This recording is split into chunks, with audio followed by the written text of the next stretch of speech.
Yep. Live bait, yeah? No, just drop it straight in. Yep. Tonight we're going to run through kingfish sort of behaviours, patterns, what you can expect in the Gulf now as we go into summer, then through to autumn, where to find the fish, and obviously how to target them. Then we'll dip into, I guess, the technical aspect of a few of the different styles of fishing. So we'll run you through some top water stuff, then we'll go into a bit of jigging, and we'll run through a bit of live baiting as well. We've obviously got a few of the rods set up, so anyone that wants to stick around afterwards and have a sort of practical cast out off one of the jetties, we'll show you how to cast the lures and how to work them as well. So that might be pretty helpful. Be nice if there was a little kingy swimming out there and we managed to knock it over. But anyway, so to kick it off, I mean, we're in spring now, and this is really the start of the kingy season. Winter can be slimmer pickings. There's less bait fish. What you tend to find in winter time is you get your bigger solitary fish that are hanging out on their own, moving around. The mass of the kingies, the bulk of the kingies, seem to be out deeper. Through winter, I tried a lot of inshore spots, and they're pretty thin on the ground, but when you got off to your deeper pins offshore, 80, 90, 100, 120 metres, there's really good numbers out there. So I think in that winter time, those fish are definitely moving, the numbers are moving offshore, but if you persevere in winter, particularly with big live baits, you might crack into a really good fish. But spring, what we're starting to see now in the Gulf is that the water's warming up. There's a lot of bait fish starting to move back in. So the bait fish that we're seeing out in the harbour at the moment, we're seeing a lot of pillies come in, seeing a lot of jack mackerel. There's actually quite a few white bait at the moment. So what's happening is, all these fish are schooling up, particularly the white bait are getting predated on by the kahawai, the jack mackerel, your slimy mackerel, and in turn that's bringing the kingfish around. The kingfish, they will feed on those tiny little white bait, but they're more interested in the fish that are chasing the white bait. So at this time of year with the schools coming into the harbour, we're looking, if you want to chase kingfish locally, you really want to locate that bait, and the kingfish aren't going to be too far behind. We're up Kowal last night. Admittedly, we weren't chasing kingies, we were chasing snapper. There's some good snapper around as well.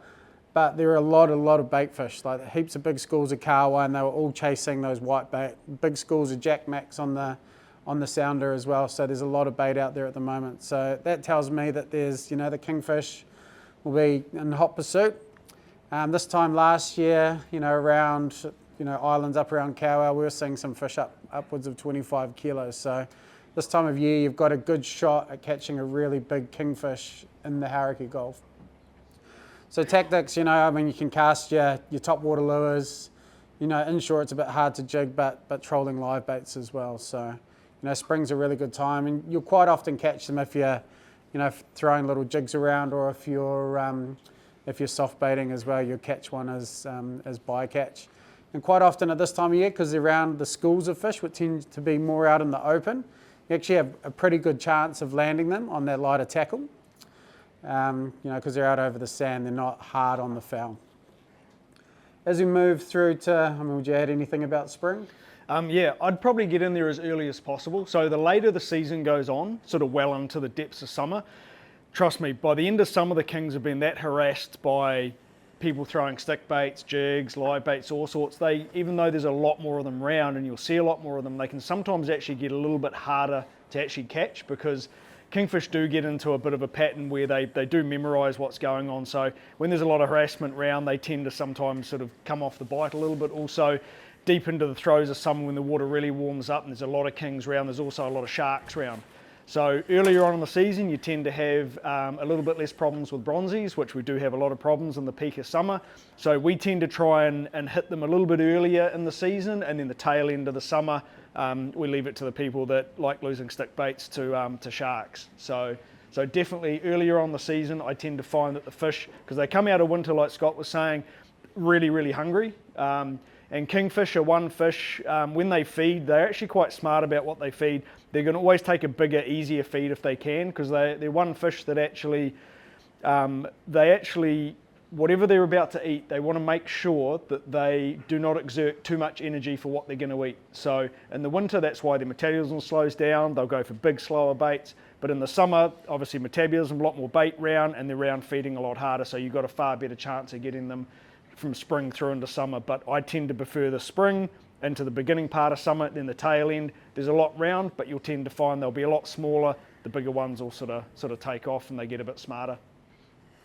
And it's a good point. I mean, at the moment, the kingfish are pre-spawn, so they're in really good condition. They're still feeding up aggressively. You know, it's similar to what the snapper are doing at the moment. So quite often now, they throw a bit of caution to the wind. They're feeding. You know, it's a great time of year to chase them. And yeah, as Justin mentioned, as we move through summer, they definitely get a lot more line shy and lure shy. So, you know, this time of year, you probably can catch them, you know, through the majority of the day. But if you're fishing locally, particularly if you're casting at the buoys or whatever, you want to do that first thing in the morning because they've had the whole night to rest. So new day comes, they probably forgot that to a certain degree, that they've seen 100 lures the day before. So if you're targeting the real local kingfish, early morning in summer is definitely the best time. And then, you know, when they're spawning, they'll start to forget about feeding a bit, so they'll go off the bite. They'll be a bit more intermittent. But as we move through summer and we go into autumn, they really start feeding aggressively again. They start packing on condition. They want to put on as much weight as possible before they go into the leaner times of winter when their metabolism slow down. So again, autumn's a really good time to sort of put that you know, a concerted effort into chasing kingies. So if there's kind of two takeaways from that, you want to be chasing kingies, putting all your effort in during spring, early mornings in summer, and then yeah, back into autumn, they're going to be feeding aggressively, so you're going to have a better opportunity throughout the majority of the day. So what we're going to do now is we're just going to run through a bit of the topwater tackle. So most casting rods are going to be, I mean, a short rod is going to be 7 foot, but what we see in New Zealand, most people are wanting to cast a sort of 7'6" to an 8'6" rod. The guys land-based fishing, they might go a bit longer. They might go to 9 foot to 9 foot up to 10 foot. But I guess the one thing you got to remember with the longer the rod, the more leverage that there is on you. So with guys land-based fishing, they can fish a longer rod because the fight tends to be out in front of them. Whereas if you're fishing off a boat with a 10-foot rod and that fish is straight underneath you, you're going to have an incredibly strong back to sustain that pressure. So generally we like a 7'6" to an 8'6" rod. Most of our fishing in New Zealand is probably stick baiting. Popper fishing doesn't tend to be as popular. So what we're looking for in a stick bait rod is we're looking for something with a slightly softer tip to work the stick bait, so we don't want the stick bait to pop out. And we'll dive into that when we talk through working your stick baits. But you want that soft tip to give away to a really powerful butt section in your rod. So when you are hooked up to a kingfish, that tip section is going to fold away nicely, and you're going to have heaps of power to lean into that fish. The other key thing with the rod is you want good quality guides. We tend to always look for a rod with Fuji guides, number one. They last a lot better than anything else on the market. Then secondly, ideally if you're going to invest in a good topwater rod, you want something with silicon carbide guides, which they dissipate heat a lot better after prolonged fights.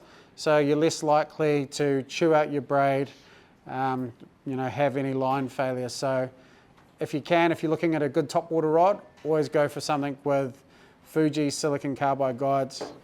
And in terms of, I think the butt section and the configuration is really important as well. You want something that, it's not too long, but nice and comfortable to cast. You want something with a good foregrip, so you can plug that into your gimbal belt, and you can get good leverage on that fish. So, something like that for me is the perfect configuration. And then as we move into your reel, ideally, I think with kingfish, they're one of the hardest fighting fish, and they'll expose any weakness in your gear. They'll blow apart cheap reels. They'll break cheap line, light line. So, ideally you want to, invest in the best quality gear that you can afford, and you won't regret it. So what we ideally look for is you want something with a metal body. So it's got heaps of torsional stability. You're not going to get any twist. You want something with, a good amount of drag, good amount of horsepower. So this reel here, you push upwards of 20 kilos of drag out of what is actually a pretty small reel. And then you also want something with a higher gear ratio as well for topwater fishing, sort of over 5.7, because when we're sweeping those lures, you want to be able to pick up that line and you want to be able to keep that lure working. And if you do that with a slower reel, you just have to work a lot harder.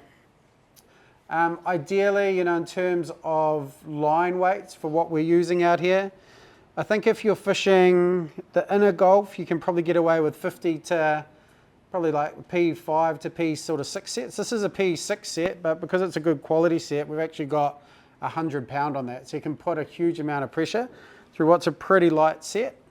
But yeah, generally P5 to P8 for around here.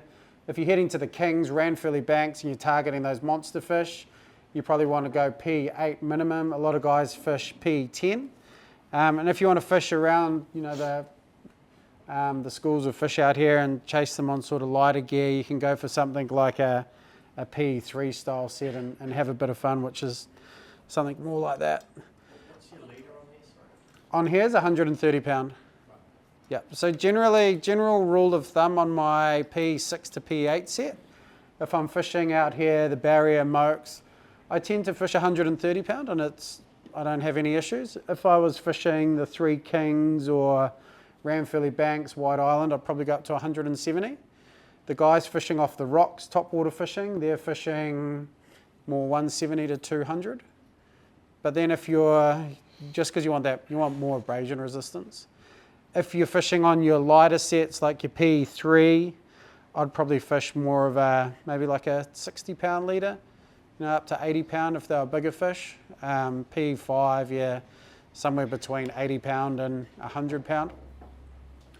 But yeah, I find for most of the work on my P6 set, the 130 is pretty good.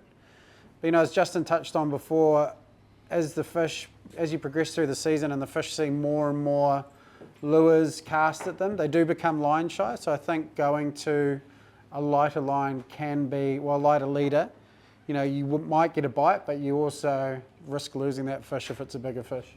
And especially with the sharks around, you know, like we're sort of into fish conservation as well. So if we are releasing fish, we do want to sort of get them to the boat in one piece. So the heavier gear definitely helps get them to the boat faster. And probably 90% of decent kings that I've seen lost have usually been through people fishing inferior gear, too lighter braids, too lighter leaders, not good enough knots and that. There's 9 times out of 10 it's been lost because of that. And I think a lot of people think just because you're in a Hauraki Gulf in Auckland, I mean a couple of years ago there was a big run of big kings just out off Billy Goat Point, just near Tiri, and one of our mates, he got one at 35 kilos. So you just can't tell what size fish you're going to get where. You can get 20 kilo fish just out here, you can get little 10 kilo rats, but the one thing is with snapper, you know you're going to get pretty much from here up to a 25 pound snapper. Most gear will stop it. With kings, you just cannot control what type of fish you're going to get. There'll be a lot of time we've had little kings chasing all day long. All of a sudden, a big monster's turned up and he's decided, no, I want that bait now. And he's come up and we've been smashed. So yeah, most of the fish I've seen lost, decent fish, have been through inferior gear or people trying to fish too light a weight in their braids and leaders.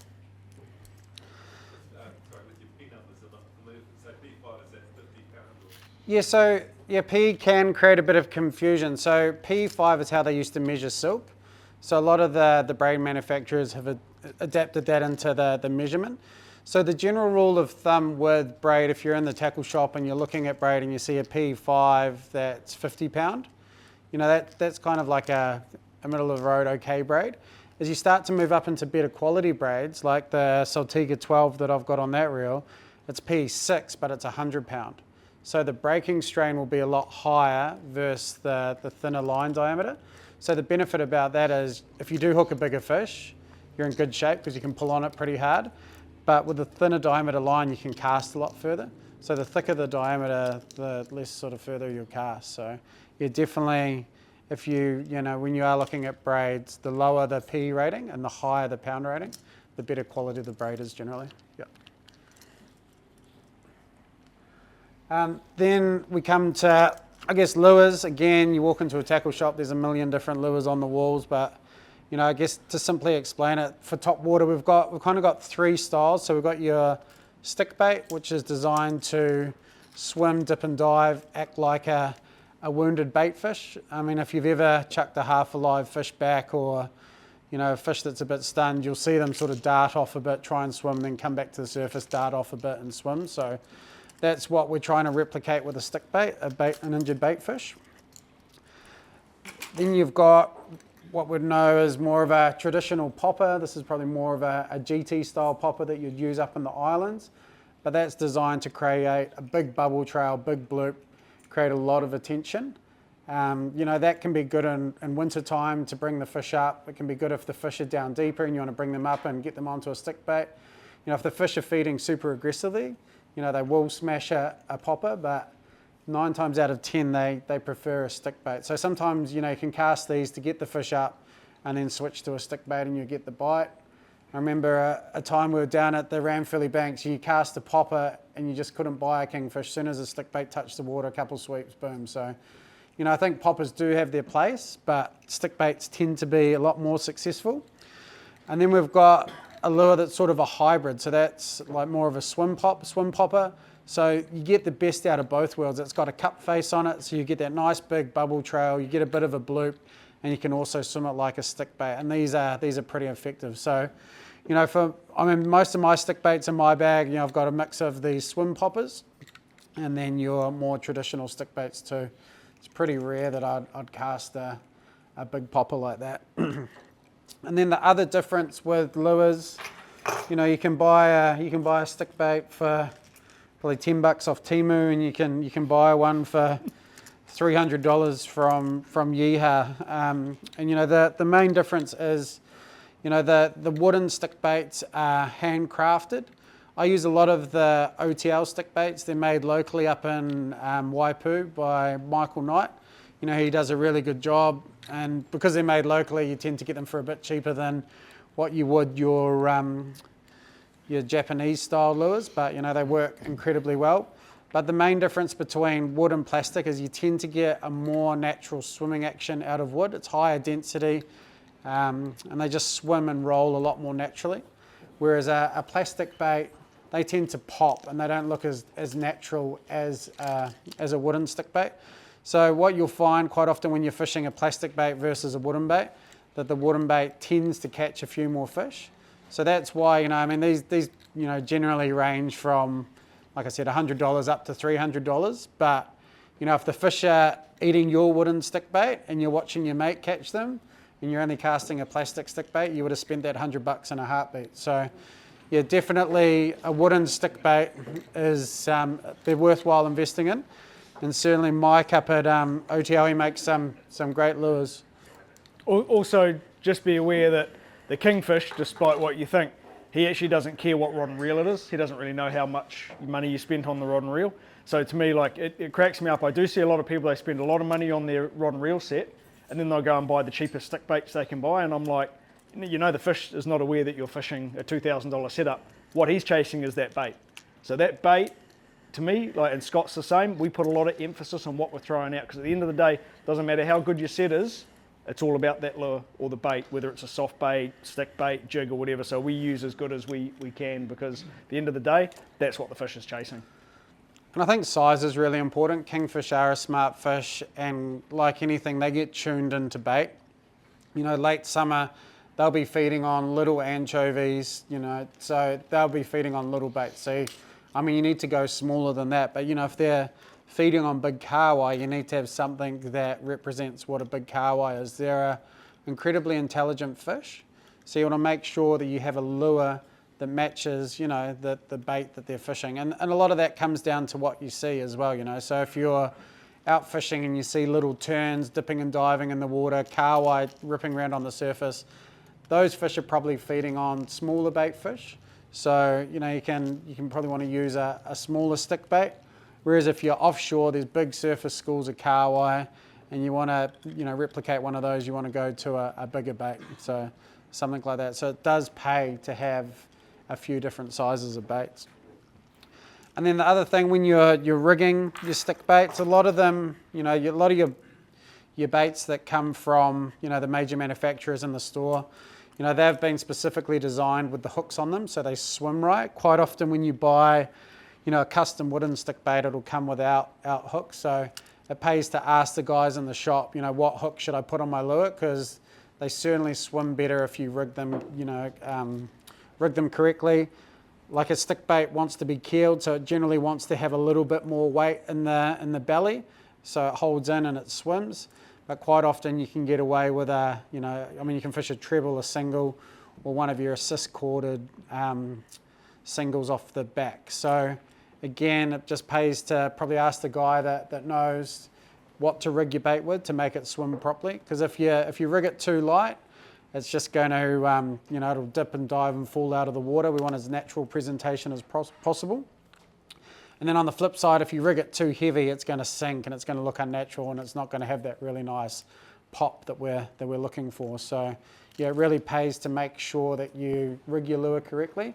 And even if you do buy one and it's not swimming right, quite often if you just change the hook, lighten it up or make it a bit heavier, you'll find you get a bit of better action out of it and you'll catch you'll start catching fish on it. So yeah, that's just one thing to be mindful of. And then colours, again, I think colour's important. Kingfish are smart, they'll tune into, bait fish, particularly if they're seeing a lot of lures, they might go to more natural colours, they want a more natural presentation. But on days when they're a little bit more lethargic and, they need to be, convinced into biting that lure, a bright pink or something can get that more aggressive reactionary attack out of a kingfish. So it does pay to have, different sizes, different colours. Same with time of day as well. So me personally, like first thing in the morning, like change a light, I will actually use a really bright pink or something really, really, something that stands out. Toward the middle of the day, especially if it's a calm day, clear water, like Scott was saying, that's when I totally change and I go to my naturals. So it might be a pilchard imitation, a jack mackerel imitation, carwai imitation, something that looks a little bit more natural. And then same in the evening. I actually really love a kingfish bite in the evening, which can be very, very late in the evening. So it's one of my favourite times is when everyone has started to go home. I'll actually come back to that spot, everyone's taken off and it looks all settled, light's just starting to come down, and then once again I'll put that bridle lure on again, and then that's when I'll start getting a bite, because that area has probably been harassed all day by a million people, especially in the Hauraki Gulf, and it's amazing how just you give it about an hour for the area to settle down, all of a sudden the fish go, okay, it's feeding time again. But so yeah, early morning, evening, I'll go to my brighter colours, middle of the day, I'll change down to natural. But me personally, if I'm not getting bites or if I'm getting follows on fish, the first thing I'll do is I actually change, like Scott was saying, I change the size of my stick bait before I change my colour. So instead of going, okay, I'm going to quickly change a colour, I'll go, okay, if they're not following my big stick bait, I'm going to go to a smaller stick bait first, and 9 times out of 10, that will usually get a bite before I've actually changed colour. So, it's about changing it up and not sort of sticking too much to one colour or one size. That's why if you ever go through our tackle bags, there's a million different sizes, colours, and we're always changing, especially if fish are following. So if they're following and they're coming up on it, they're hungry. So, they're interested in it. So if they're not biting, there's usually going to be a reason why. So the first thing I'll go is I go, okay, he's followed, but they're not committing. So they're obviously interested, so something's not right. So is it my action? No, I think my action's fine. So is it the size of my stick bait? So that's the first thing I'll change. And then if they're sort of following that, then I might go, okay, they're not biting, but I'll change colour. So it's about sort of becoming a better angler and just always changing things, and don't get too stuck in your ways by having the same stick bait that you've had stuck on your rod for the last 5 years and wonder why you've never caught anything on it, because it could just be about changing your size and your colour. I guess another thing about kingfish as well, they definitely have a bite time, and I can think of a heap of examples from fishing White Island with Rick Pollock, and you go out with him, he's been fishing day after day. He's like, it's an evening bite. He's like, we can fish for kingfish all day, but he's like, all we need to do is just be ready in the afternoon, because the fish will come on the bite and we'll catch them then. And you have an absolutely miserable day catching nothing, and then in the evening, it's like clockwork. They turn on and they come on the bite. So if you miss out in the morning and you've got time to fish to the evening, it does. You can persevere, because they're a big fish and they only got that big by eating. So at some point in the day, they have to eat. And the other time to avoid kingy fishing is the full moon. Like the full moon just wreaks havoc with kingy fishing. Never book a kingfish charter on a full moon. You'll waste your money. The amount of full moon charters that I've done, that it took me I've done a lot. learnt my lesson. I'd never book a kingy charter on a full moon. So yeah, if you're heading out on a full moon, it can be pretty hit or miss for kingies. So I'd avoid it if possible. And, snapper again, they can be a bit harder on the full moon, but what I've learned with snapper is that they actually feed all through the night, and you catch them right through the night on a full moon.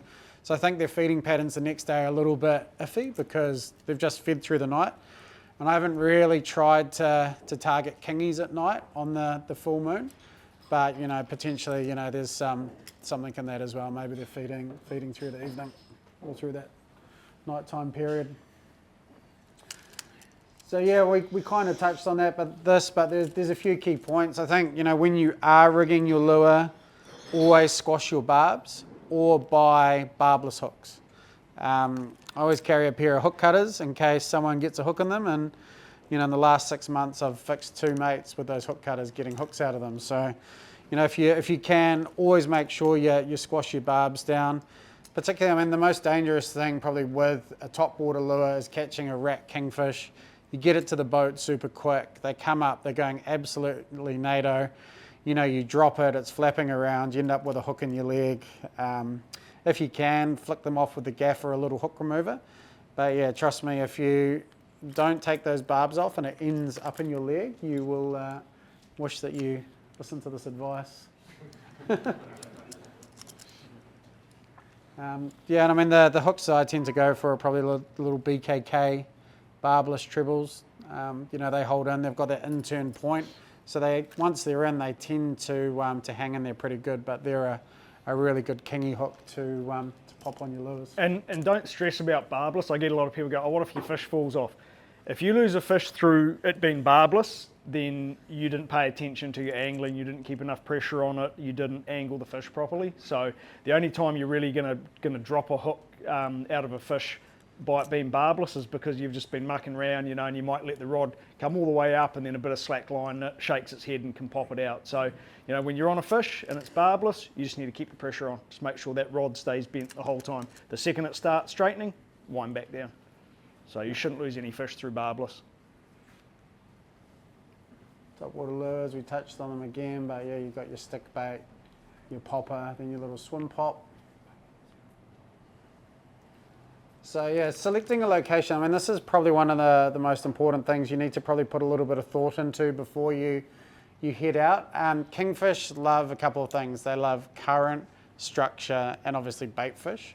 So those are the 3 ingredients you want to pull together. So, when you're going out, doing a bit of research, looking at your charts, figuring out where you're going to get maximum tide flow for the direction the tide's going into those sort of reefier areas is obviously a great spot to look for kingfish. Kingfish are going to be anywhere from this far under the water down to a couple of 100 meters. You're not going to get a kingfish race up from 200 meters to crush a topwater lure, but I've fished some pretty deep reefs and out to 120 meters, and if the bait's on the surface, those schools of kingfish will come up to the surface. If there's like sauries on top, or they've pushed squid up, or there's schools of mackerel, those kingfish, even on those deeper reefs, they will come right up to the surface. And if those fish are holding deeper, 30, 40 meters, and they're not coming up, that's when you can chuck on a popper, create a bit of noise, and quite often you'll bring those fish up. And another good tip is, if someone's jigging, hooks a fish, they're bringing a fish up. Quite often that school of kingies, they're very inquisitive, will come up with it. And if you want to catch a kingy on your topwater lure, particularly in the deeper spots, when that person's jigging, bringing their fish up, grab your topwater rod, and you'll quite often get a fish when those other fish are coming up with it. Because kings are real competitive. If they see, like we've had kings that are trying to bite jigs out of other kings' mouths, so they do get real competitive. So that, like Scott said, you hook one and you get someone to play it up slowly, 9 times out of 10 there'll be 3 to 10 to 15 kings all hanging around it, some trying to come in and have a go at his bait. So the second they come up, and a lot of the time once you get them up, they tend to be able to stay up for quite a while. If you've got guys throwing stick baits, they get all excited and you'll tend to keep them up on the surface for quite a while. And quite often, like the kingy fishing can be quite slow, and you hook one, and all of a sudden they get in like a bit of a frenzy as well. So, persevering, catching a fish, and quite often they'll come on the chew as well. But yeah, I mean, you want to look for, like we touched on, birds, those surface feeding schools of fish, upwellings and current lines. So here we've got an example of somewhere where probably most of the people in this room have fished. And I've got a pretty fond memory of fishing here with Justin back in the day, stick baiting. This is flat rock.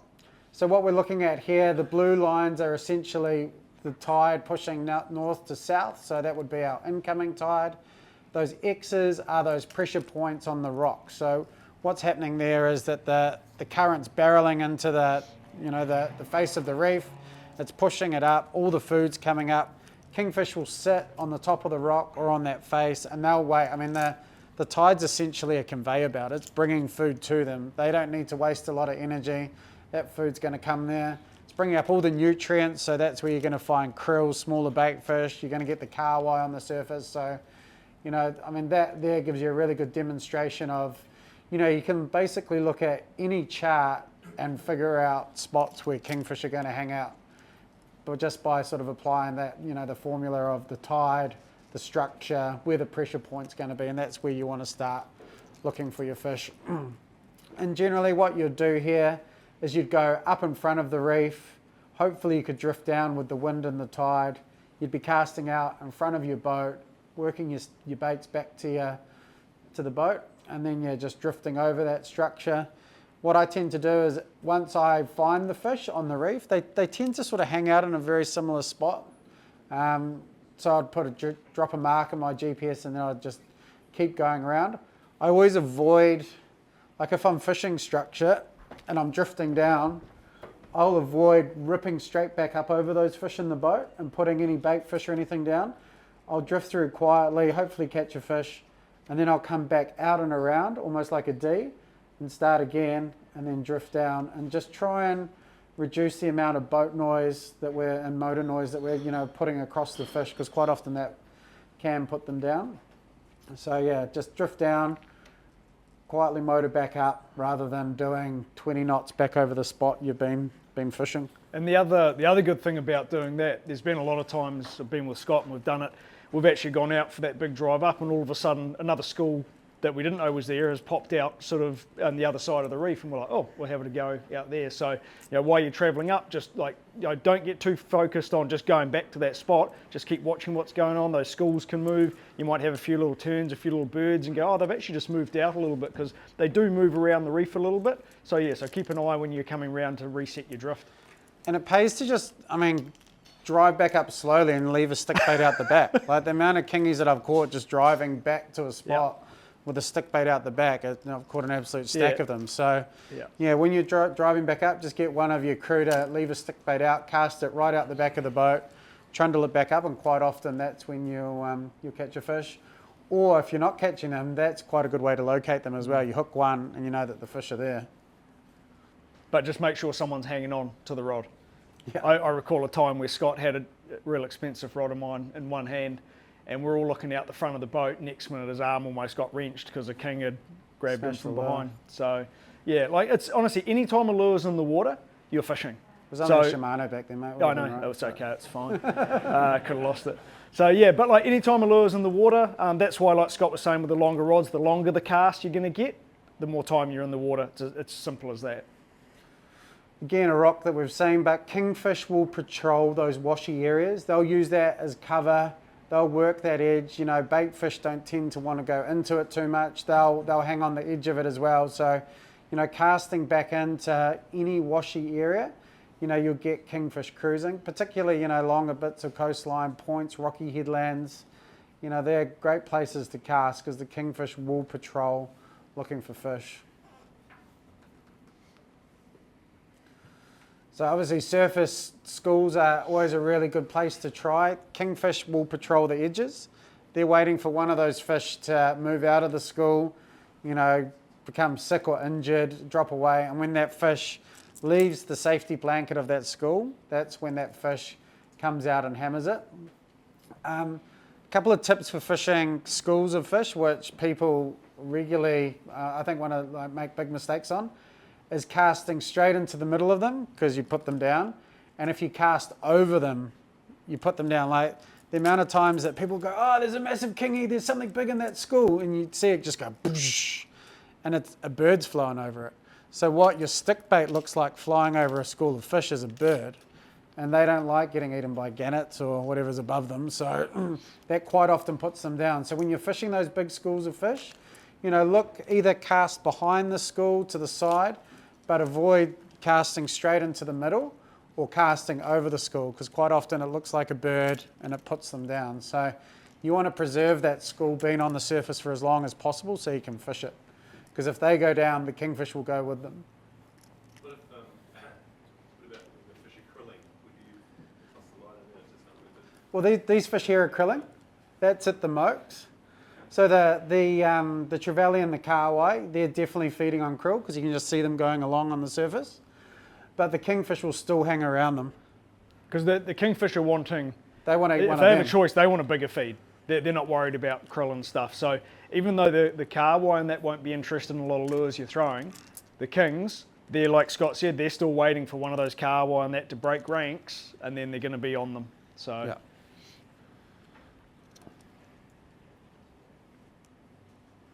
And obviously the other one is try and avoid drifting through them as well, because the boat's going to put them down. So, always set up. I mean, they can be quite hard to get the drift right on because they move, they chop and change. There's wind, there's tide. But yeah, for the best you can, try and avoid drifting through them. And one of the best ways to that is to, when any school you're approaching, and it doesn't matter whether it's workups for whatever, come in slow. Like if you come in slowly and don't freak out, because I think everyone freaks out that if they don't get there quick enough, the school's going to go. And that actually does the opposite. They get in there quick, then the school goes, and they go, oh, see, we lost it. And it's like, it's because you've come in hot. And that, that boat noise coming in fast has freaked them out. So, we'll sometimes sit well out, like hundreds and hundreds of meters, and just watch, and then we'll just slowly idle, especially with most four-stroke technology now. Motors are all pretty quiet. We just tick in slowly, get to where our drift is, kill the motors, and before you know it, you actually become part of the school, and now they're not freaked out by you. So yeah, don't rush into any workups and that. Try and keep it as natural looking as possible.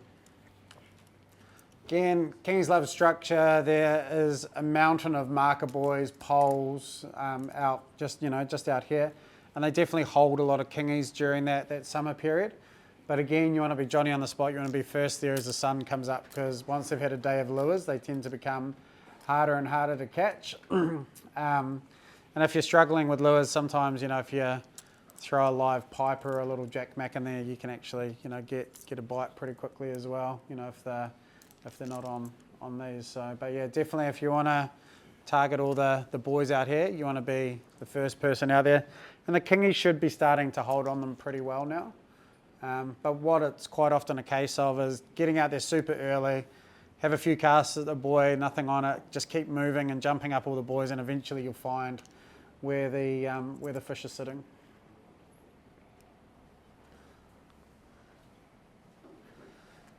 So it's with where you get into more the technical aspect of topwater fishing is that a stick bait needs to be swum. It's not like a popper, which is pretty straightforward. So with a stick bait, the ideal action we want is we want it to be sitting like that picture there. We want to pull it down, we want it to swim, roll, and then pop back up and create a little bubble trail. And you do that by, you want to watch your lure. So when your lure pops back up, you want to have wound your line back up to be facing sort of towards the direction of the lure. Then you want to sweep again. And you kind of want to sweep down and around. You don't want to sweep up because you're going to pull your lure up. What we want to do is we want to pull that lure back down and let it swim again. And again, if you want to stick around afterwards, we can show you sort of a more practical scenario out there. But then the other thing that I also like to watch when I'm working a stick bait is, if there's any surface chop as well, you want to swim your lure on the back of a wave, not on the front of a wave. So, I mean, if you imagine your lure is sitting in the front of a bit of chop, you pull it, it's just going to dive out. So what I like to do is wait for that little wave to come through, then I'll pull it and I'll still get that dive under the water and it'll pop back up. And quite often you have kingfish following, and I've seen it so many times, particularly with, guys that haven't stick baited before. They get excited. You've got 10 kingies behind your lure. They start fighting for it. and then they just start going too hard. The lure tumbles, rolls, you know, quite often then it'll get hooked around your line. The kingfish will go, that doesn't look like anything I've seen before, and they all go away. So I think the thing with working your lure is to remain super composed.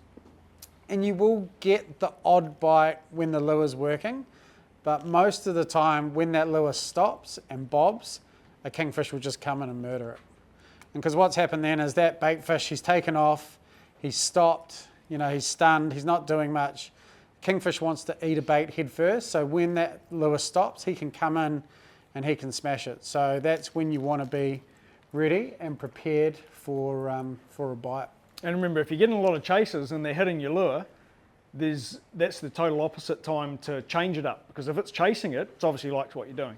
So that's where, like Scott was saying, yeah, the panic mode people, they just start winding, and it's like, it's followed your lure and it's having a go at it for a reason, because obviously what you're doing is working. So don't change that up. So that's another one to do, because I see a lot of people like Scott, yeah, they go into panic mode and they get all like, start winding faster, flick it out, and then they go, oh, I missed it. You didn't miss it, you just totally changed the action that caused the fish to follow it in the first place.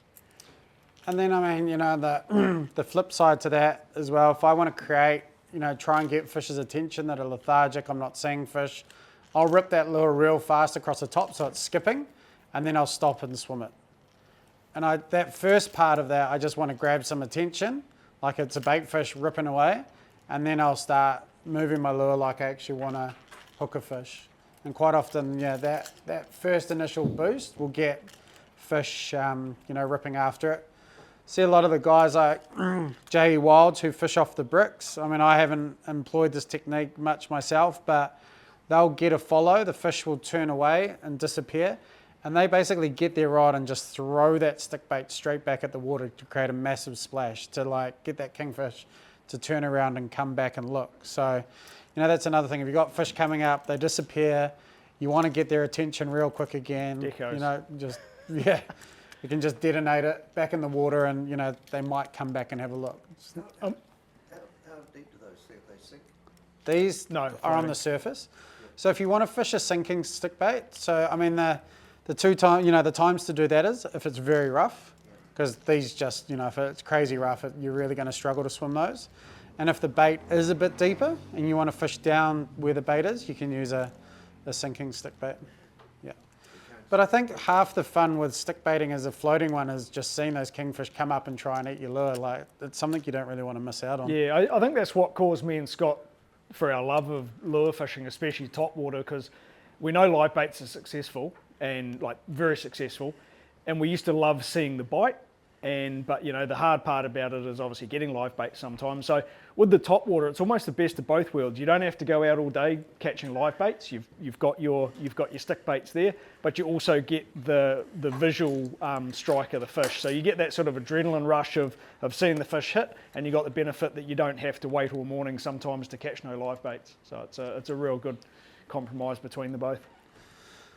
So we talked about your little swim pop before, like your little swimming popper, so it's got your cup face. So the beauty about that, when I'm fishing these, quite often what I'll do, again, I'll use that when I want to get the fish's attention, maybe bring some fish up from, you know, deeper water, but I'll use it like a popper a couple times to create that splash, and then I'll swim it like a stick bait.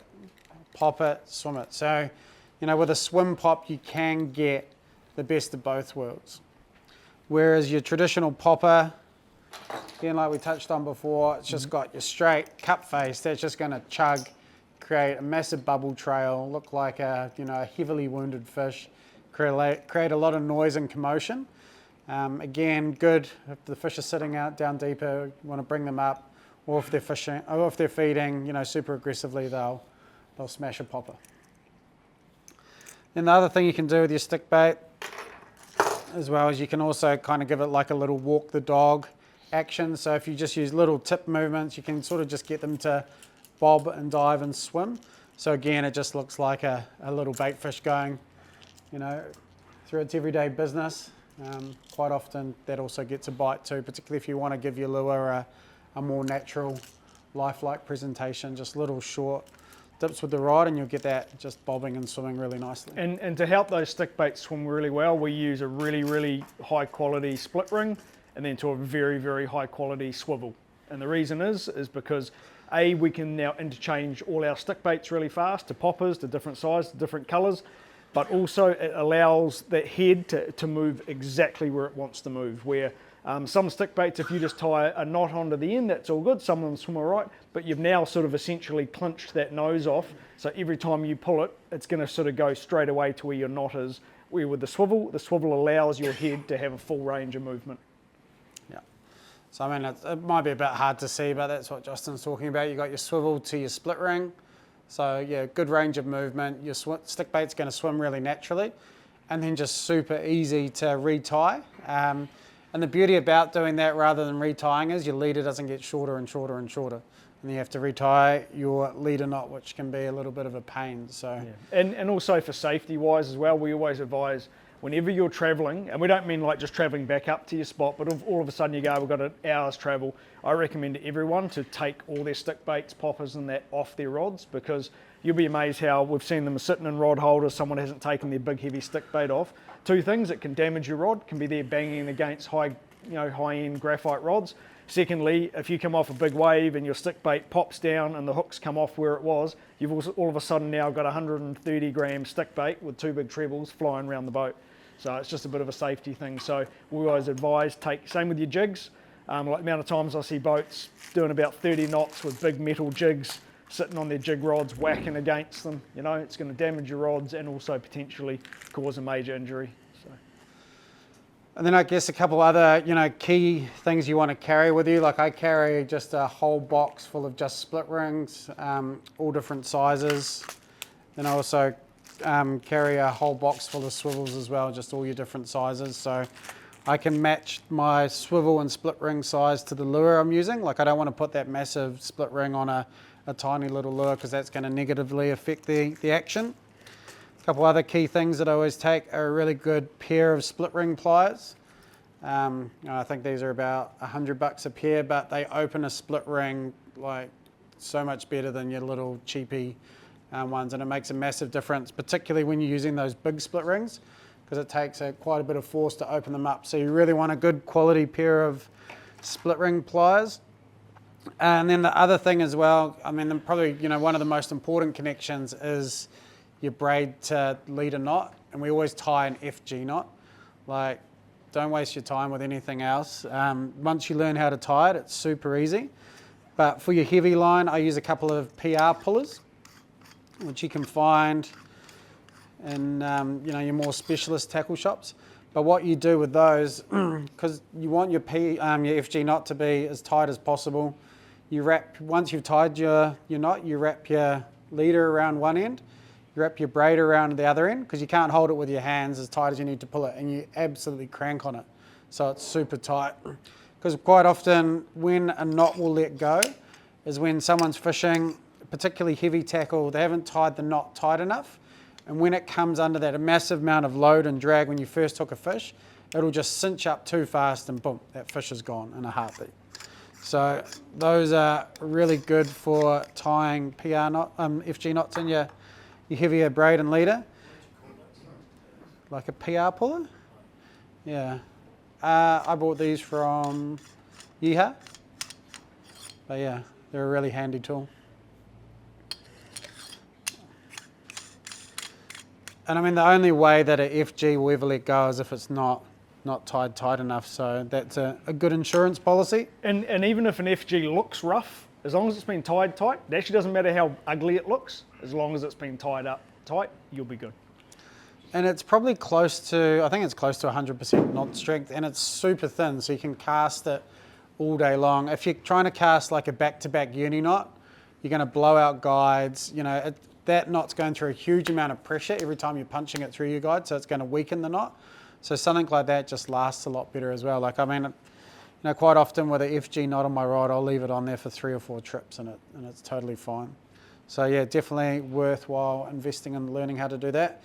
You can buy those little knot burners as well. When you're tying an FG knot, you put a little ball on I can show you how to tie the knot later on, but you put a little ball on the end of your mono so that knot again can't slip off.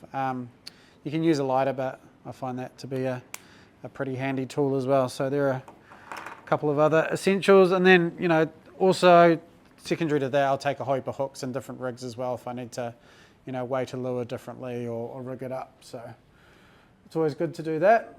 And then I guess fighting fish, you've got your gear right, you've hooked the fish, and now, for most people this is like panic stations. People start yelling and shit's going everywhere, and someone's yelling, get the gaff, but you've only been hooked up for seconds and shit's going on.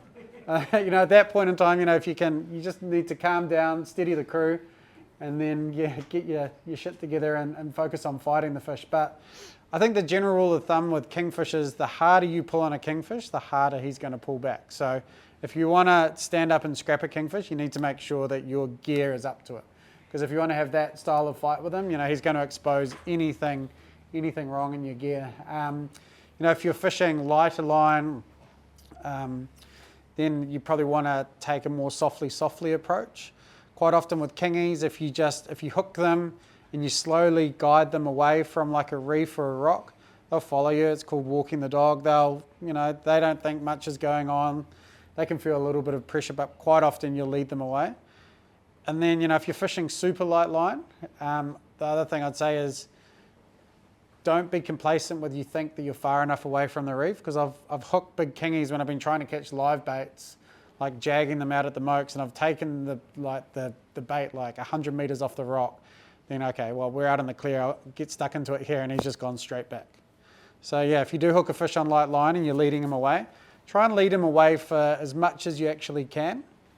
And then the other thing, if you do hook a big fish and he's going back for structure, or the boat you're in between, or if the fish is heading back to that danger zone, if whoever's driving the boat can get the boat back between you and the rock or the reef and the fish, quite often the fish will pull the other way. So if you're fighting the fish and someone's driving the boat, this has saved me quite a few times. Just tell the person that's driving the boat to get between that danger zone and you, and quite often the kingfish will just start to naturally pull the other way because he wants to get away from, obviously whatever's attached to his face. And then if you really end up in the shit and he's in the reef, quite often that ends in seconds. But if you do manage to survive it, you can flick your bail arm sometimes, and he'll naturally just swim out. You can regather your thoughts, lock back on and jump back into to fighting him as well. But then I think, once you get the fish close to the boat, again, people are probably yelling gaff it, kill it, whatever. But again, you probably want to just take a step back, calm down. Quite often, if I've been fighting a big fish for a long time, I'll back my drag off a little bit at that point. If I've been fishing a heavy drag for the whole fight, quite often, if you're still fishing that heavy drag and he runs again, you can rip that hook out. But if you've lightened your drag off, it can keep the hook in. He doesn't have the energy to get back down, so you can just sort of slow things down. And then you get your fish to the boat, and then I think the key thing is if you want to keep it, by all means, but if you want to let it go, if you can flick the hook out in the water. A gaff with those treble hooks is quite good, particularly with the barbless ones, because you don't have to deal with really wrenching it out. Hold the line, you can get the gaff in the bend of the hook, and you can flick those hooks out. But yeah, again, generally a big fish by that time's pretty poked. You can lip gaff a kingy, and they tend to survive all right. But with most times, even with a stick bait, if it's hooked in the right place, I'll still grab a kingy in its mouth and just pull it through. They can't bite you. They've just got raspy teeth, and even if they do clamp down on you, it doesn't hurt. So, for the benefit of the fish, I tend to try and grab the fish in the mouth and pull them up. Also, maybe invest yourself in some form of a gimbal belt, okay? And also, have you got a little one over there on the table there, Skip? Like even this here, this is the one I use most of the time because it's tiny. It takes up bugger all room. I can be wearing it all day because the amount of times someone hooks up a king, goes, oh, where's the gimbal belt? And then they're mucking around trying to put it on, all that sort of thing. So anyone who is going to be on the fish, they should have that ready so that it's all set up for them. It's either on or it's otherwise real close, and it's also adjusted to fit them. Because the amount of times that I'm not the hugest of people and I've fished with a couple of big boys and I've gone to put it on and it's just, not even close. So it's just little things like that that can make the fight just that much more comfortable than, probably for the guys more than the ladies, but it can make your fight a lot more comfortable. You know, if you are going to keep a kingfish, make sure you've got plenty of salt ice. You want to look after it if you choose to keep it. Sharks can be a real problem at the moment, particularly in, you know, like if you're at flat, I mean everywhere, sharks are an issue. So if you are losing a few fish to sharks, I mean, you kind of just have to stop fishing because you're just going to keep killing fish. And, you know, kingfish as well, you can release kingfish incredibly well. And it's an exciting thing to catch a kingfish if you haven't caught one.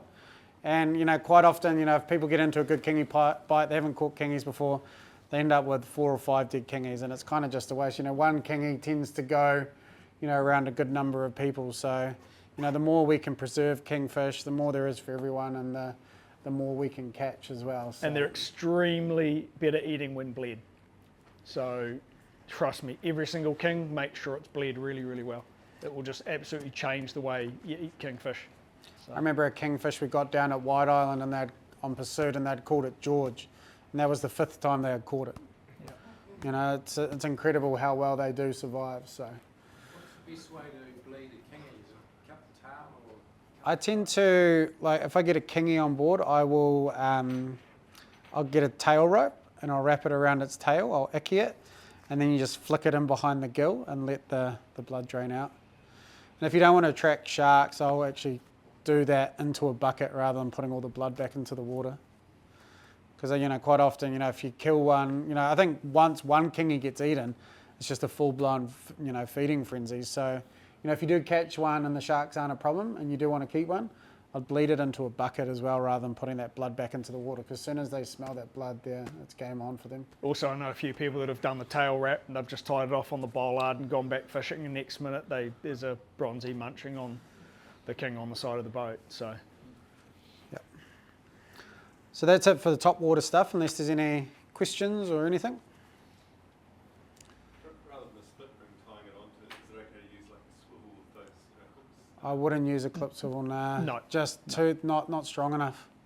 it's Those- funny. Those yeah. swivels are, those split rings and those swivels, I think they're rated to close to 250 pounds each.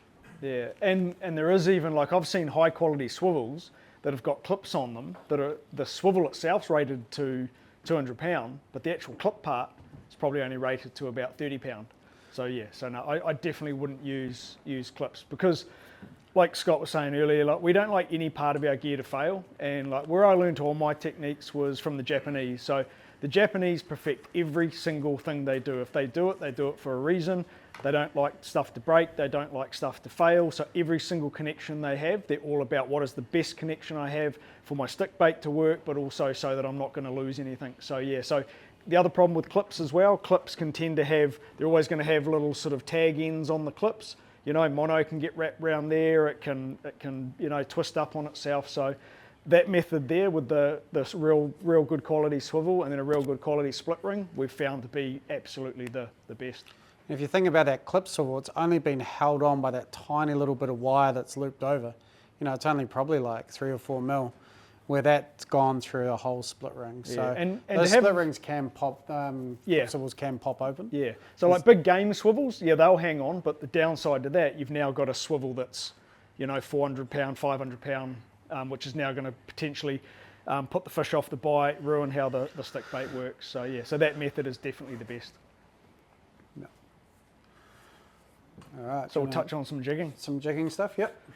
Well, I'll touch on the jigging. Now, the good thing about topwater fishing, everything we've just gone through, pretty much everything we've just mentioned, as far as jigging, it's all relatively the same as far as where we're looking for fish. The only difference is that obviously with jigging, we tend to be in slightly deeper water, but the one good thing about jigging out in the Hauraki Gulf is you've got places like Flat Rock. That still, to me, is still a jiggable, really jiggable area.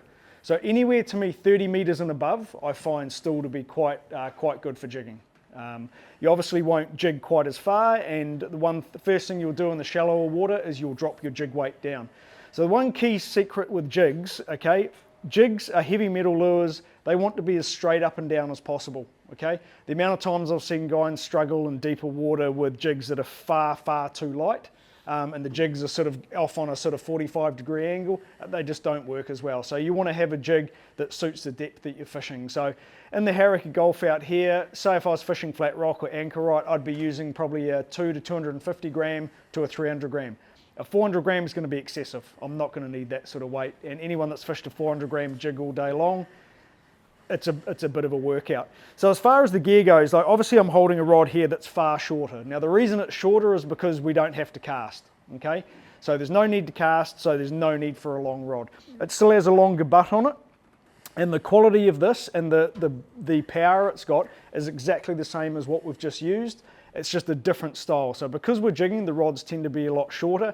So the other good thing with jigging is if I was going to go into a bit of live baiting, I would probably use my jig set if I wanted to use a bit of both, opposed to using my topwater set, because like Scott said, a topwater set can put a lot of leverage on you. So if you can avoid the leverage and you don't need to cast a live bait, I would use your shorter rod. So if you were looking at something to buy as a bit of what I call a hybrid, which would be a jig / live bait set, the first thing I would do is I would buy more of a jig set, but I would make sure when I'm buying it, buy something that you're going to use more of the time. If you're going to buy you want to live bait all the time, buy one that you make sure it's got a ratchet on it, because a lot of jig reels, such as this one here, doesn't have a ratchet on it.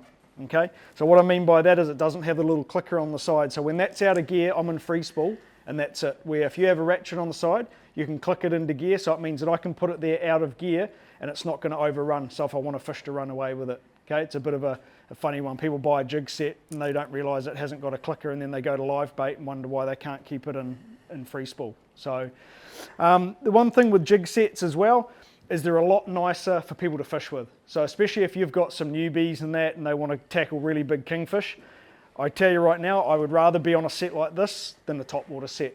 But unfortunately, the topwater set is what you need to get the cast distance. So I guess what I'm getting at is if you want to do the different styles of fishing, it is totally different gear between topwater and jig, because I get a lot of people, they buy, you know, spin jig sets like this, so you can get overhead or you can get spin. There's upsides and downsides to both, but quite clearly with a shorter rod like that, you are not going to get your cast distance, okay? And like we said before, the further you can cast, the longer your stick bait's in the water. It's different with jigging because obviously the rod doesn't matter because you're dropping straight down, okay? So when you're casting, you need a long rod, jigging, the shorter rods. Also, the rods are a little bit different. They're a lot more parabolic, so they'll bend almost all the way through to the grip. They've still got a lot of power in the butt, but the reason they bend through to the grip is it's a lot easier on the angler, but it still keeps a lot of pressure on the fish. So the first thing I get asked when I'm looking at gear is, do you go spin and do you go overhead, okay? Personally, I really like spin, okay? The upside to spins is, depending on your budget, you will tend to get far better stopping power in a spin reel than you will an overhead. And it's just purely by the way the reel is made, okay? There's no doubt about that. The other thing is, I personally, with far as my jigging action goes, which is, you'll hear a lot of people, it's called mechanical jigging.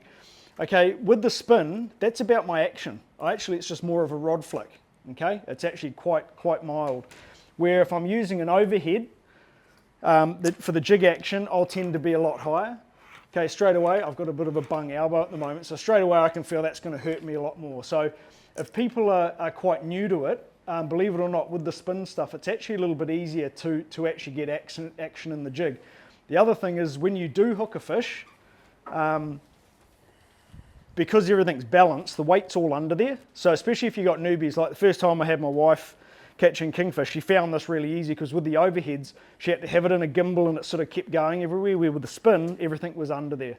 The downside to it, and I unfortunately have the downside most of the times, I'm not overly tall. So if I'm on a boat with high gunnels, I do have the problem if I'm fighting a fish and the gunnels are up high, I can't get my rod right down to get my purchase, because I like to go only about 30 degrees up to the water when I'm fighting a fish, so I can't come down, so I tend to just be here, and it can be sometimes quite awkward. So there is pros and cons to spin and overhead.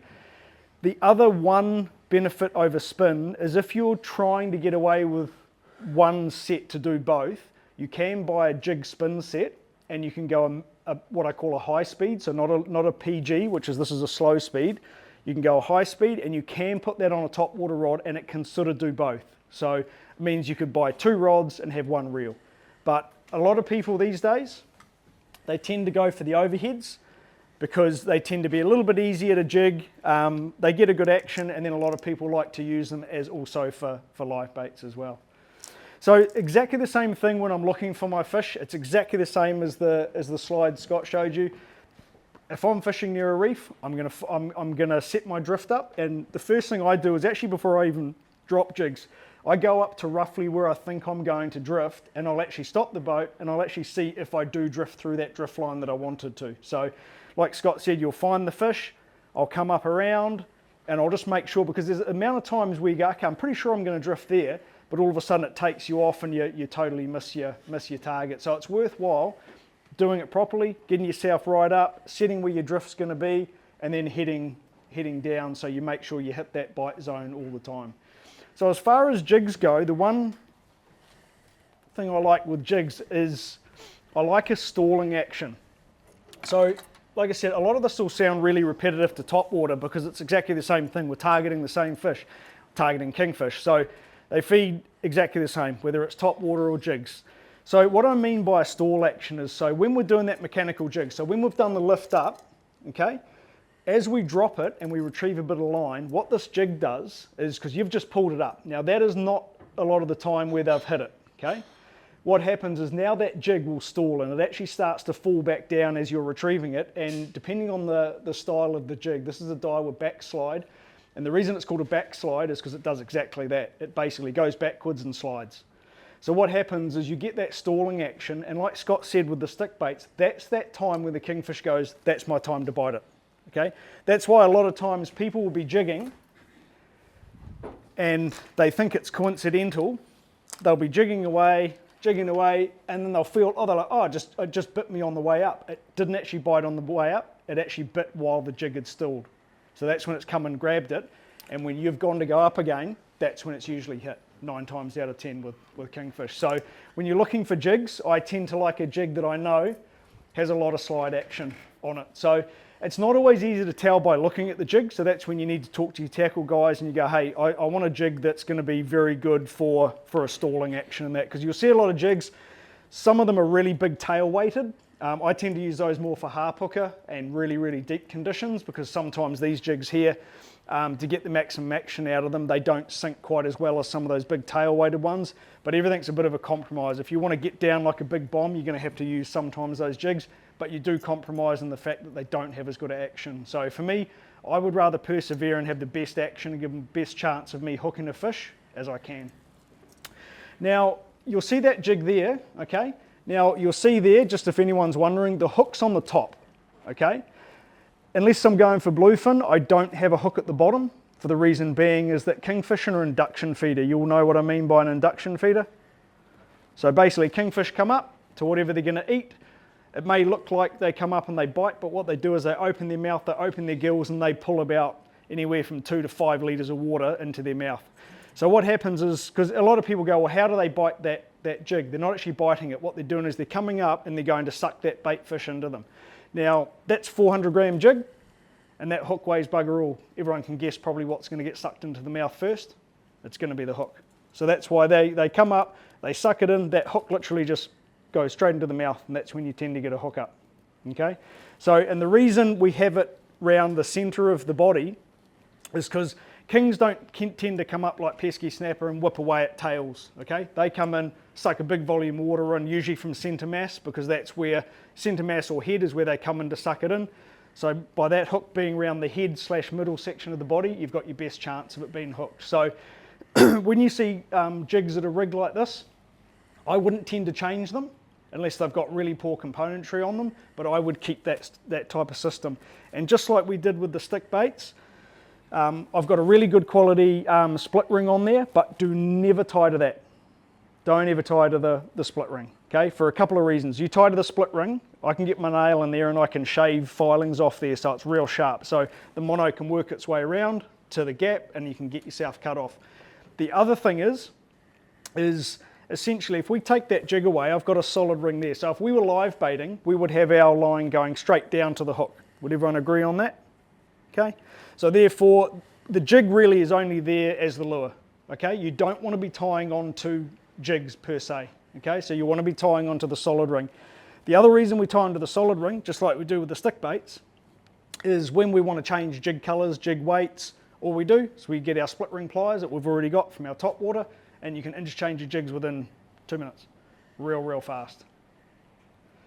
As far as colourways go, I've got two favourites here, and these would pretty much be my two go-tos most of the time.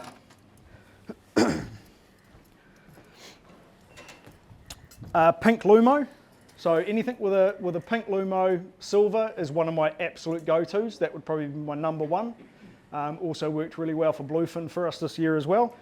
And then a new colour that's been absolutely dynamite, which anyone knows anything about kings knows they love eating squid. So that's a new squid colour that we've done. And this thing here has been absolutely dynamite for kings as well. So those would be my two go-tos. Third would probably be an orange of some sort. So that's an orange silver. So those are three real go-to colours for me.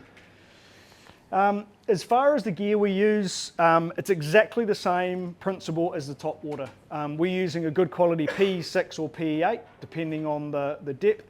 The one thing you have to be aware of, I would set your gear up roughly for the depth you're going to be fishing. So obviously if you're going to be fishing and jigging in 200 to 300 metres of water, then you need to make sure you've got a reel that's got enough capacity and the right amount of the right line to be able to fish that depth. There's no point going out 200 metres to jig and you've got a reel that's only got 180 metres on it because it's quite clearly not going to work.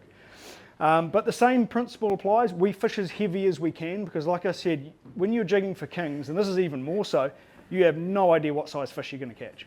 Like we've been jigging 10 kilo rats all day, all of a sudden you've got one that smokes you all the way to the bottom and go, well, that was my one chance at a fish. So I tend to fish a lot heavier. Also, if you're going to get sharked a lot, you'll get sharked a lot when you're jigging, especially if you hook a fish all the way down the bottom, because you've now got, you could have 90 to 100 metres to have to pull that fish up, and that can be enough time for sharks to come in and give it a snot as well. So one real important thing with that jigging motion is also just to change it up a little bit.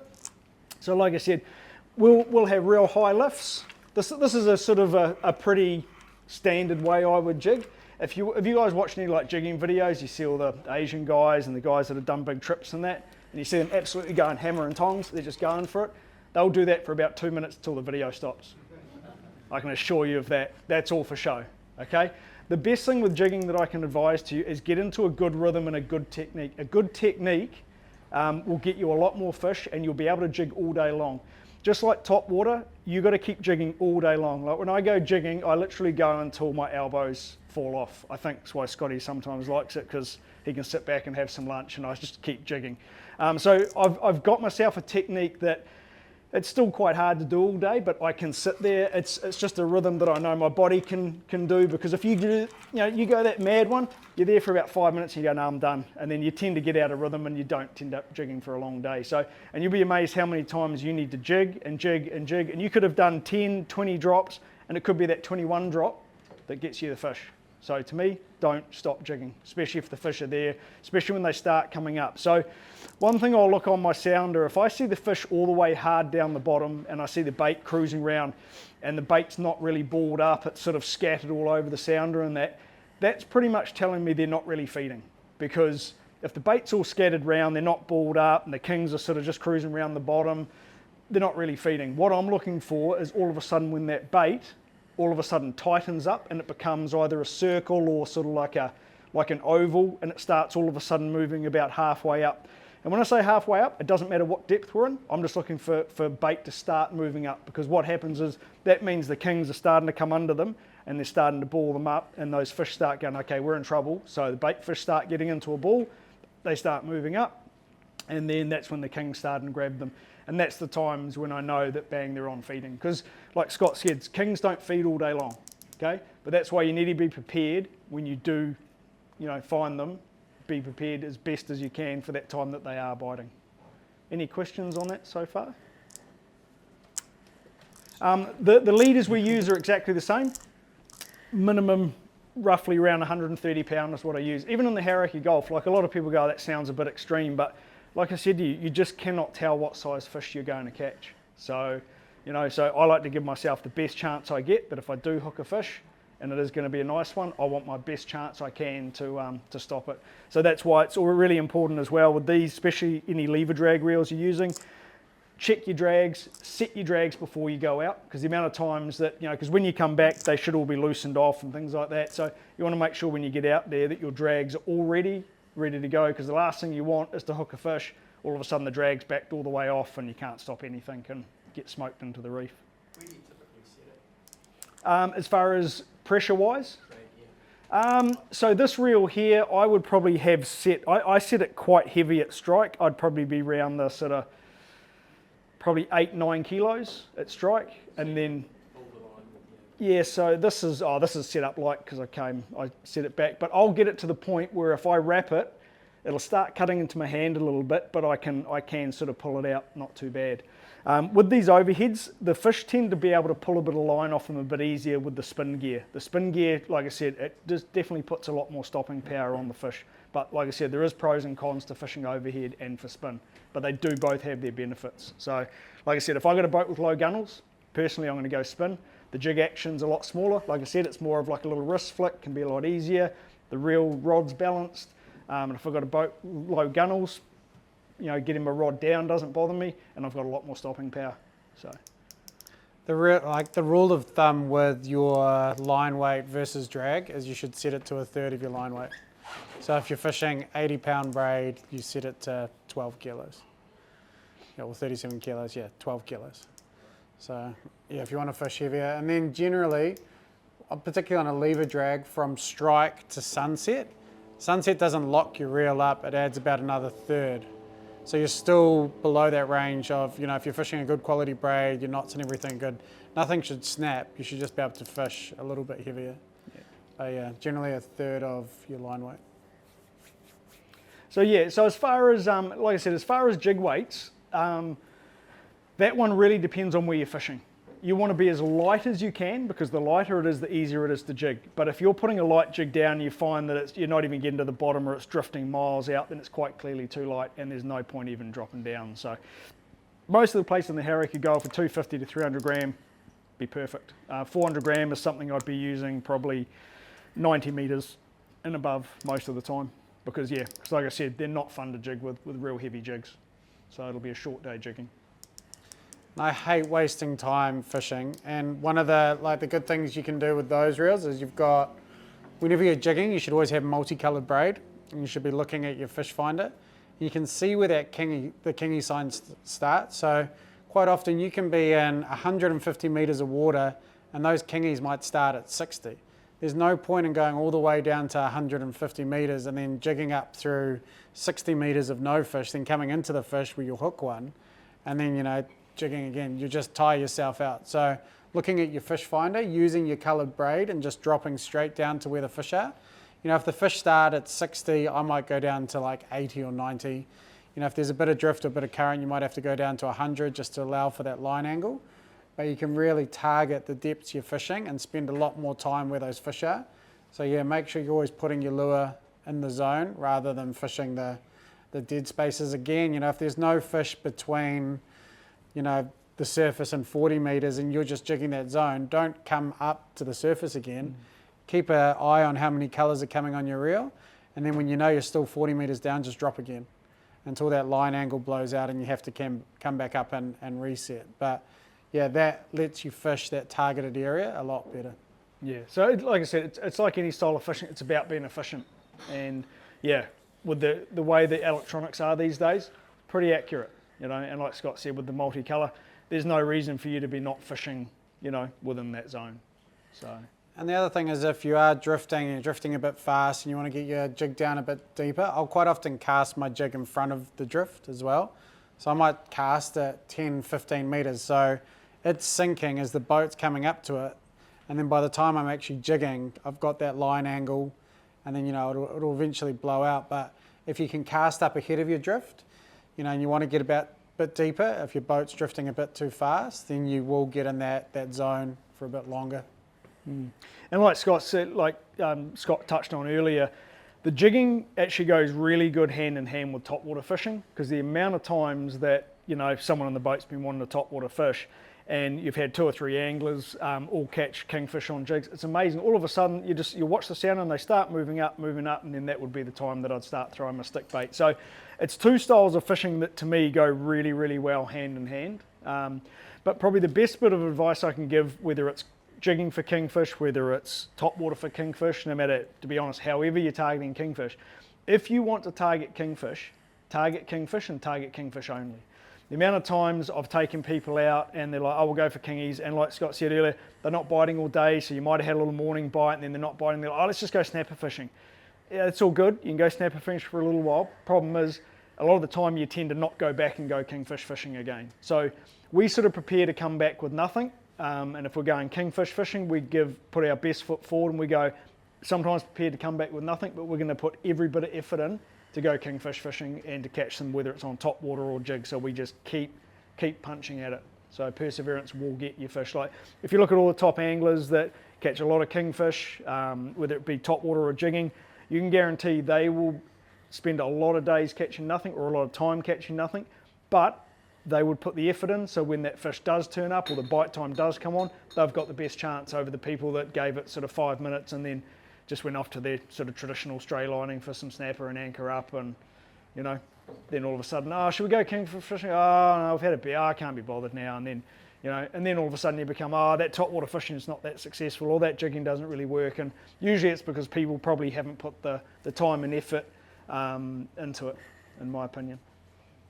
And if you really want to catch kingfish, I mean, cover your bases, take some top water gear, take a jigging set, and take some live baits as well, because quite often, sometimes jigs outfish live baits, and eventually you find a style that's working. I mean, live baits generally are pretty hard to miss with, but if you can take all 3, eventually you'll find something that's working if you really want to get stuck into a kingy. So yeah, so like I was saying with the rig that I've got, like that's just traditional, like so without the jig on it, that's what it's set up like. It's almost like a live bait rig. So that's why, it's easy to take the jigs on and off, easy to interchange. It's got a chain knot on there with a little bit of knot protector that I tend to put on there, which is just like a sort of a nylon protector that goes around the mono. So it just prevents cutting off on the solid ring. So once you're finished fishing for the day, it's essentially just like putting your snapper hook there and that, and it's nice and safe. And you don't have a big 300 or 400 gram jig that I see on most people's boats doing 30 knots whacking against rods. So it's a safety thing also. You don't go back to your tackle shop embarrassed with a broken rod. So, yo. You do much trolling? Sorry? You do much trolling? Trolling for kingfish. The only trolling I really do for kingfish, to be totally honest, is what Scott was talking about earlier, is if I'm slow trolling a stick bait, like while I'm looking for spots, or I'll sometimes maybe slow troll live baits for kingies around reefs and that. But as far as actually trolling lures go, like rapalas and bib lures and that, they can be successful. I just don't believe, in my opinion, they're as successful as other styles. So if you talk to people that troll rapalas all the time and that, you might tend to find, like how many kings did you catch? I say, oh, I caught a couple. Yet you talk to some of the guys that are top or jigs, how many did you catch? Oh, 30, 40, 50 kings this season. So yeah, I don't think trolling the bib lures are as effective. I think there are better techniques. Like kings get really, like Scott said, they're pretty smart. Like kings are not dumb. So they'll come down up to things like rapalas. And if you're trolling, say, a bib lure, because they're not like ambush predators where they don't just come up and hammer it, they'll come up and they'll follow it for a while. And if you're doing the same speed and that lure's doing exactly the same thing, he's going to click on and go, that doesn't really look that natural. It's doing exactly what, a fish would do if I wasn't behind it. And most bait fish, if it had a big king swimming up behind it, he's probably going to take off or go in a different direction. So a bib lure is going to sit there just doing the same thing the whole time. The king's going to come up. You might get lucky. You might be really hungry and come up and have a snap at it. Most of the time, I bet you $1 million, you would almost every time you've trolled bib lures around reefs and that, kings have come up and you wouldn't even see them and they've been looking at it and going, I don't know what that thing is, but it's definitely not a fish. And then they're going to veer off and that. So that's the thing with top water, with jigs and with live baits. They're as natural as you're going to get as possible, and they're more erratic. Like the jigging is very erratic because the jig's darting and then it's sliding, darting, sliding. Same with the stick baits, they're dipping, they're diving, they're popping. They're moving fast, they're moving slow, so everything's looking erratic. So the fish are just always like, oh, yep, no, that's definitely a bait fish that's in trouble, opposed to a very one-dimensional sort of bib lure. So, but they can work, but definitely not my preferred. Anything under there, Scooter, to add on to that? No, I think that's it. What sort of size stick bait do you normally use? Most of the time on average around a 180 to a 200. I tend to like sort of slightly bigger, but if I'm not getting a bite, I'll go down to like a little 16 centimetre or down to a 13 centimetre, sometimes even down to like sort of little hundreds, and then you can go down to even like little 60s, like little stick baits. I tend to prefer big over small, but then if I'm not getting bites, I'll drop. I go from one extreme to the other personally. If I'm fishing sort of like those big stick bait Scots were showing you, if I'm getting follows and no bites, I'll drop it straight down to one of the smallest I've got and just see what they're feeding on. And 9 times out of 10, that all of a sudden will get a bite and they'll jump on the small one, and then I know what they're feeding on is small stuff. So that's when the whole crew will usually go, okay, well, we'll all go down to our smaller stick baits. Because like Scott said, it depends on what they're feeding on the day, and whatever they feel like, that's what you got to feed them. Top spots, guys, in the next month? Well, Not too far away. look, to be honest, I mean, I kid you not, like Flat Rock, that has been a place that has produced kings since I was a young fella, to Scott and I starting our fishing career 20 years ago. It's always produced good fish. It doesn't always produce, so you've got to be aware, like every spot is not going to fish the same every time you go there, different times of day, different tides. But places like Flat Rock, Anchorite fish really well. There's a few little pins out near a little barrier and that, but Flat Rock would definitely be a go-to. Like if you want to do a bit of jigging, a bit of live baiting, a bit of top water, that's probably a prime spot. It's deep enough off the southern pins, for instance, to jig. You know, you get 30 to 50 metres depending where you are. That's plenty to jig. And then the top water, that's also shallow enough for any of the fish to be able to come up for top water. So, sorry? Yeah, they're Ahas, off the yep. ahas can fish. Yep. I mean, there's the noisies like Zeno Rock, all that foul around the Maria and David rocks, that holds them. Yep. Gannett Rock off Waiheke, Spray Rock. Billy Goat Point, that there has produced some monster kings. So once again, it goes back to those fundamentals Scott was talking about at the beginning. Where am I fishing? Has it got current? Yep, I've got current. Beautiful. Which way is the current coming from? That's the way the current's from. Is there birds around? Is there some action around? Like, it's about, the one thing I like about this style of fishing, it makes you become a good angler because you now start looking at things. You don't just get there, anchor up, put a bait down and hope for the best. You're actually looking at the tides, you're looking at the currents. What's the moon phase? What time of day is it? You know, you're starting to now put all these little things in place. And to be honest, like Scott said, you can get your charts and go, okay, well, the tide's going to be coming this way, that time of the morning. So before we would go out, we've got our plan already. We're going to go, okay, well for kings, we're going to go to this spot in the morning because the tide's coming this way, leading part of the, of the reef, and it's going to be a morning bite. And so that's the first place we'll try. So it's about just clicking on those same fundamentals. And if you stick to those, honestly, the fish will come. So, but yeah, anywhere where there's any reefs, structure, buoys, markers, poles, kingfish will hang around them. I mean, I remember back in the day, like when I worked at Fish City, it was going back 20 years, but a couple of the boys, I think there's a green marker pole out off where the helicopter lands out there, and they got fish up to 25 kilos. And I mean, back then we didn't know a huge amount, they were just jigging it. Yeah. Same thing, down off Bayswater, in about 15 metres of water, I had a mate on his kayak, he would jig there all the time. He'd cast his sort of jig in, he'd jig back, and he got kings up to 20 kilos. And that's literally 2 minutes within boats that are moored and anchored in there. So remember, kings aren't fussed about what's around them. They like structure, because wherever there's structure, wherever there's current, there's going to be nutrients. Wherever there's nutrients, there's going to be smaller bait fish. Where there's smaller bait fish, there's bigger bait fish. Where there's bigger bait fish, there's predators like kingfish. So once you put that all into perspective, you'll be surprised where kingfish are. Don't ever underestimate how close they come in and where you'll find them. I mean, they'll go back up in here and chase flounder. Yeah. You know, they'll be up in the flats there on some mornings chasing flounder and baitfish. Yeah, I got a mate of mine, he'll sometimes near the entrance out here. He hooked 7 kings last summer, just out off the entrance here. So they weren't monsters, but they were still kings. Yeah. But yeah, I mean, those are some pretty good spots to try though. Mm. If you could be bothered getting live bait, where do you try and pick them up?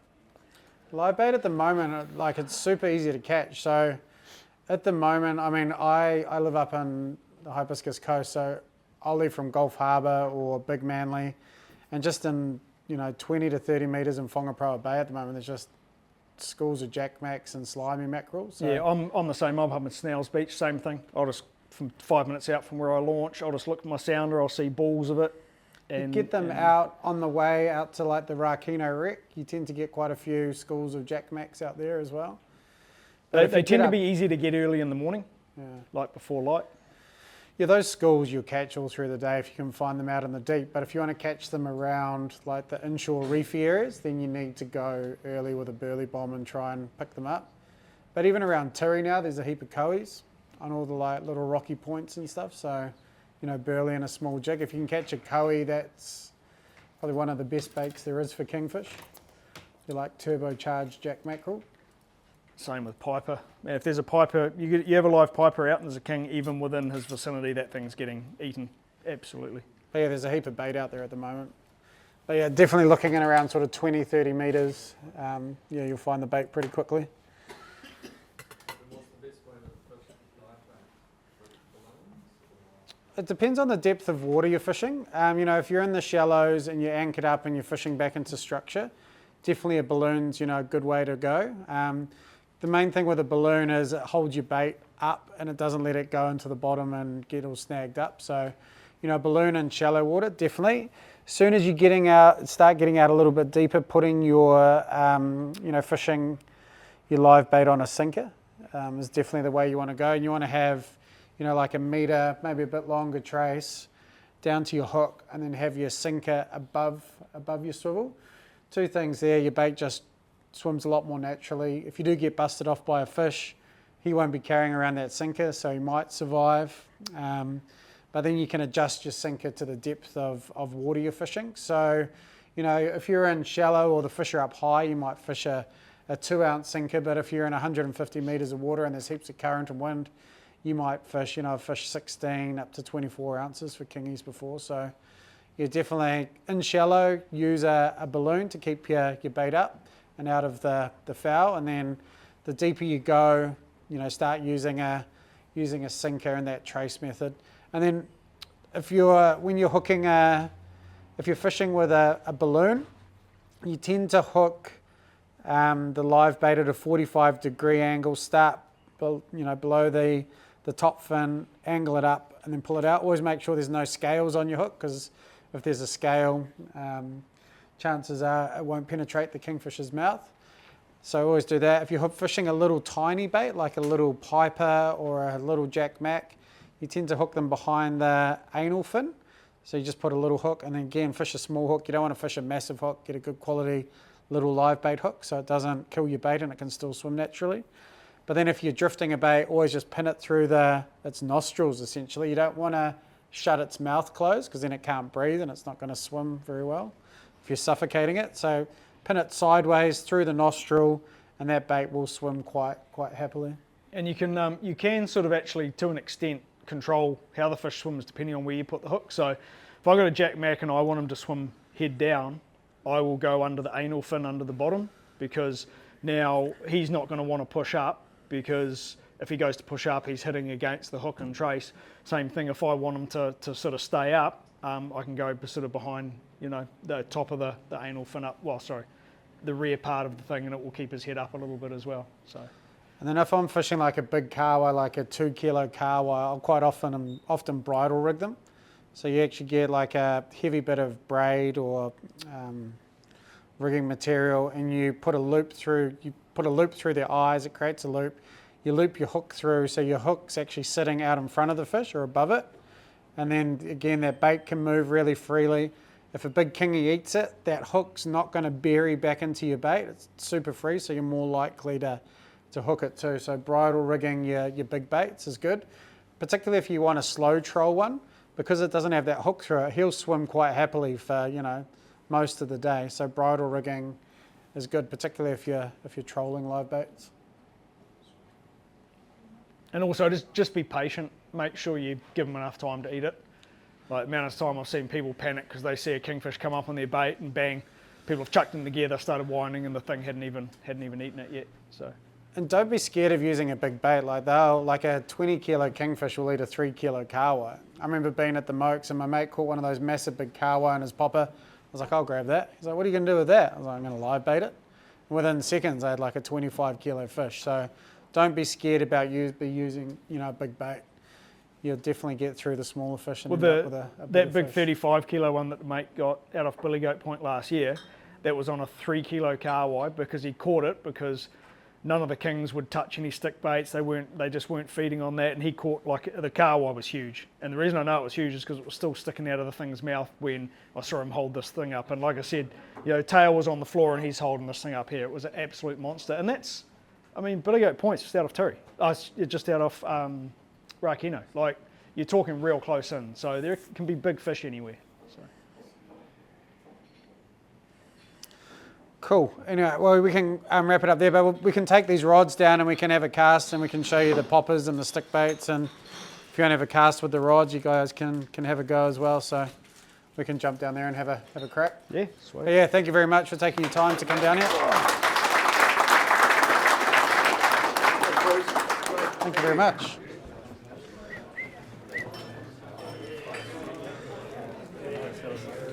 Cheers.